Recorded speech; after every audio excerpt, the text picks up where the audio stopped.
Welcome to dream education. दोस्तों, आज है 14 अक्टूबर और आज मैं आप सबों को करंट अफेयर के टॉप 10 क्वेश्चन करवाने जा रहा हूं और साथ में इनसे जुड़े सभी पॉइंटों को डिस्कस करते चलूंगा।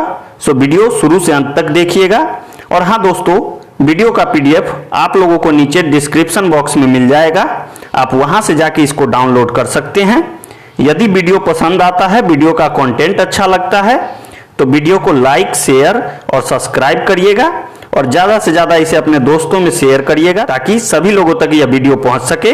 चलिए टाइम को वेस्ट ना करते हुए चलते हैं आज के पहले प्रश्न की ओर। देखते हैं पहला प्रश्न कौन सा है।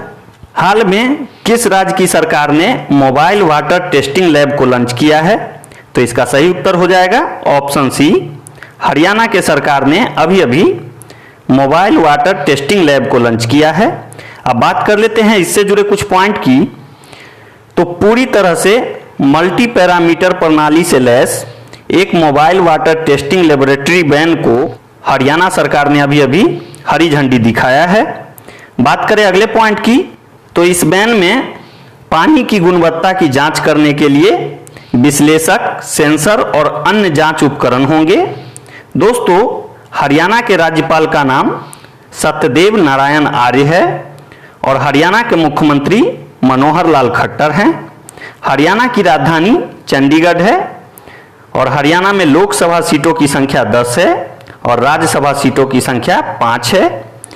तो दोस्तों, आप इन सभी बातों को ध्यान रखिएगा। मैंने लोकसभा और राज्यसभा के सीटों को भी साथ में लेके चला है, क्योंकि पिछले साल एएलपी और ग्रुप डी में लोकसभा और राज्यसभा के सीटों की संख्या बहुत पूछी जाती थी, तो आप इन सभी बातों को ध्यान रखिएगा।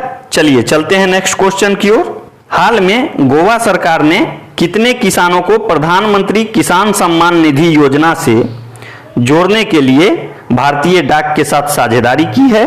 तो इसका सही उत्तर हो जाएगा ऑप्शन ए, 11,000 किसान को प्रधानमंत्री किसान सम्मान निधि योजना से जोड़ने के लिए यह समझौता किया गया है।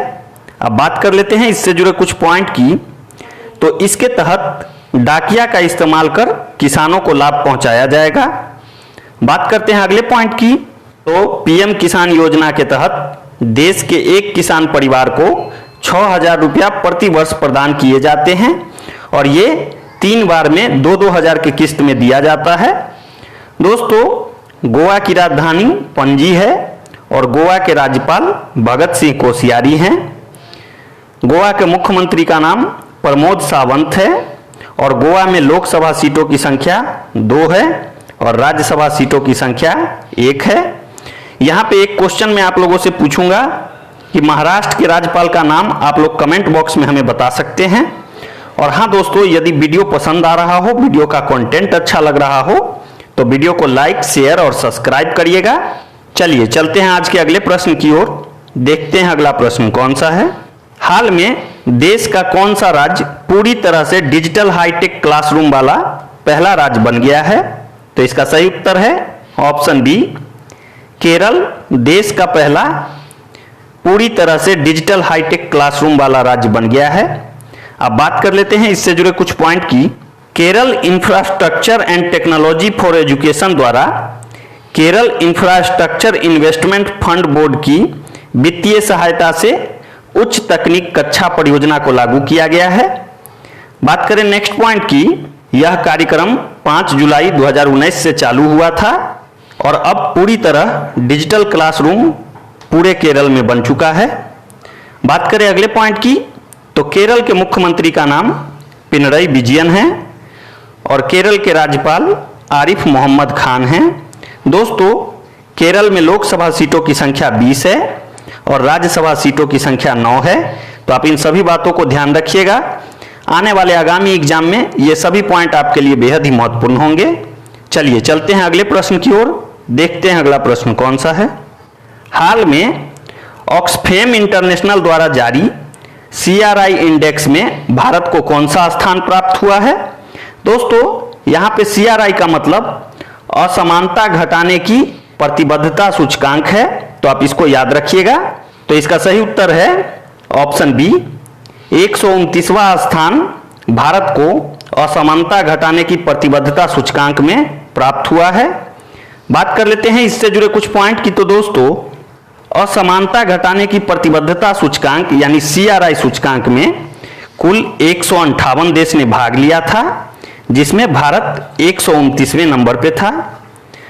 बात करते हैं 2020 में शीर्ष स्थान पे नॉर्वे देश है, ठीक है दोस्तों, और इसमें सबसे लास्ट स्थान यानी 158 स्थान पे दक्षिण सूडान है, जो कि सबसे कम रैंकिंग वाला देश है। तो आप इन सभी बातों को ध्यान रखिएगा, या तो पहला या फिर लास्ट या भारत का डाटा यहां से आपको पूछा जा सकता है। बात करते हैं कुछ और पॉइंट की। तो दोस्तों, इसके तहत यह दर्शाया गया है कि भारत कोविड-19 के दौरान असमानता से निपटने में खराब प्रदर्शन करने वाले देशों में शामिल है, ठीक है। तो आप इन सभी बातों को ध्यान रखिएगा। चलिए चलते हैं अगले प्रश्न की ओर, देखते हैं अगला प्रश्न कौन सा है। हाल में पर्यावरण मंत्री CM चेंग का निधन हो गया। यह किस राज्य के पर्यावरण मंत्री थे? तो इसका सही उत्तर हो जाएगा ऑप्शन सी, नागालैंड के पर्यावरण मंत्री थे CM चेंग। अब बात कर लेते हैं इनसे जुड़े कुछ पॉइंट की। तो CM चेंग पूर्व लोकसभा सांसद थे और ये 2009 से 2013 तक लोकसभा में सांसद रहे हैं। बात करें नागालैंड के मुख्यमंत्री की, तो इनका नाम नेफ्यू रियो है। नागालैंड के राज्यपाल RN रवि हैं। नागालैंड में लोकसभा सीटों की संख्या 1 है और राज्यसभा सीटों की संख्या भी 1 है। तो आप इन सभी बातों को ध्यान रखिएगा। यहां से जो भी करंट अफेयर बन सकते थे, मैंने सभी का निचोड़ निकाल के आपको दिया है। चलिए चलते हैं अगले प्रश्न की ओर, देखते हैं अगला प्रश्न कौन सा है। हाल में प्रधानमंत्री मोदी ने विजया राजे सिंधिया के सम्मान में कितने रुपए का विशेष स्मारक सिक्का जारी किया है? तो इसका सही उत्तर हो जाएगा ऑप्शन बी, 100 रुपए के विशेष स्मारक सिक्का को विजया राजे सिंधिया के सम्मान में जारी किया गया है। अब बात कर लेते हैं इससे जुड़े कुछ पॉइंट की। तो दोस्तों, भाजपा के संस्थापक सदस्यों में शामिल राजमाता विजया राजे सिंधिया की जन्म शताब्दी पर 100 रुपए के विशेष स्मारक सिक्का को प्रधानमंत्री ने जारी किया है। और हाँ दोस्तों, इनको ग्वालियर के राजमाता के नाम से भी जाना जाता है। तो आप इन सभी बातों को ध्यान रखिएगा। और यदि आपको वीडियो पसंद आ रहा हो, वीडियो का कंटेंट अच्छा लग रहा हो, तो वीडियो को लाइक, शेयर और सब्सक्राइब करिएगा और साथ में अपने दोस्तों के साथ भी इसको शेयर करिएगा ताकि सभी लोगों तक यह वीडियो पहुंचे। चलिए चलते हैं नेक्स्ट क्वेश्चन की ओर। हाल में किसने नेशनल बास्केटबॉल एसोसिएशन चैंपियनशिप 2020 को जीत लिया है? तो इसका सही उत्तर है option A, Los Angeles Lakers ने यानी LA लेकर्स ने इस प्रतियोगिता को जीत लिया है। अब बात कर लेते हैं इससे जुड़े कुछ पॉइंट की। तो दोस्तों, यह लॉस एंजल्स लेकर्स की 17वीं नेशनल बास्केटबॉल एसोसिएशन चैंपियनशिप जीत है। बात करें अगले पॉइंट की, तो लेकर्स टीम के लेब्रॉन जेम्स को उनके कैरियर में चौथी बार NBA का फाइनल मोस्ट वैल्यूएबल प्लेयर का खिताब दिया गया है। बात करते हैं अगले पॉइंट की। तो नेशनल बास्केटबॉल एसोसिएशन की स्थापना 6 जून 1946 को न्यूयॉर्क, संयुक्त राज्य अमेरिका में हुआ था। तो आप इन सभी बातों को ध्यान रखिएगा। चलिए चलते हैं आज के अगले प्रश्न की ओर, देखते हैं अगला प्रश्न कौन सा है। प्रत्येक वर्ष अंतर्राष्ट्रीय आपदा न्यूनीकरण दिवस किस दिन को मनाया जाता है? तो इसका सही उत्तर है ऑप्शन बी, 13 अक्टूबर को प्रत्येक वर्ष आपदा न्यूनीकरण दिवस मनाया जाता है। अब बात कर लेते हैं इससे जुड़े कुछ पॉइंट की। तो दोस्तों, इस दिवस को जोखिम जागरूकता और आपदा में कमी की वैश्विक संस्कृति को बढ़ावा देने के लिए मनाया जाता है। इस दिवस की शुरुआत 1989 में संयुक्त राष्ट्र महासभा द्वारा किया गया था। तो आप इन सभी बातों को ध्यान रखिएगा। ये सभी पॉइंट आपके एग्जाम पॉइंट व्यू से बेहद ही महत्वपूर्ण हैं। चलिए चलते हैं नेक्स्ट क्वेश्चन की ओर। हाल में किस राज्य सरकार ने वृक्ष प्रत्यारोपण पॉलिसी को लॉन्च किया है? तो इसका सही उत्तर हो जाएगा ऑप्शन सी, दिल्ली के सरकार ने वृक्ष प्रत्यारोपण पॉलिसी को अभी लॉन्च किया है। अब बात कर लेते हैं इससे जुड़े कुछ पॉइंट की। तो दिल्ली को स्वच्छ और हरित बनाने में अपनी तरह की पहली पॉलिसी को दिल्ली सरकार ने लॉन्च किया है। बात करें अगले पॉइंट की, तो इसके तहत जिन पेड़ों को किसी निर्माण कार्य के तहत काटा जाता था, अब उनको उखाड़कर कहीं दूसरी जगह पर लगा दिया जाएगा। दोस्तों, जैसा कि आप सभी जानते हैं, दिल्ली के मुख्यमंत्री का नाम अरविंद केजरीवाल है और राज्यपाल अनिल बैजल हैं। दिल्ली में लोकसभा सीटों की संख्या 7 है, तो आप इन सभी बातों को अच्छे से ध्यान रखिएगा। चलिए चलते हैं नेक्स्ट क्वेश्चन की ओर। हाल में एवा मोर्टो को एक दिन के लिए किस देश का प्रधानमंत्री बनाया गया है? तो इसका सही उत्तर है ऑप्शन बी, फिनलैंड के एक दिन के लिए एवा मोर्टो प्रधानमंत्री बने हैं।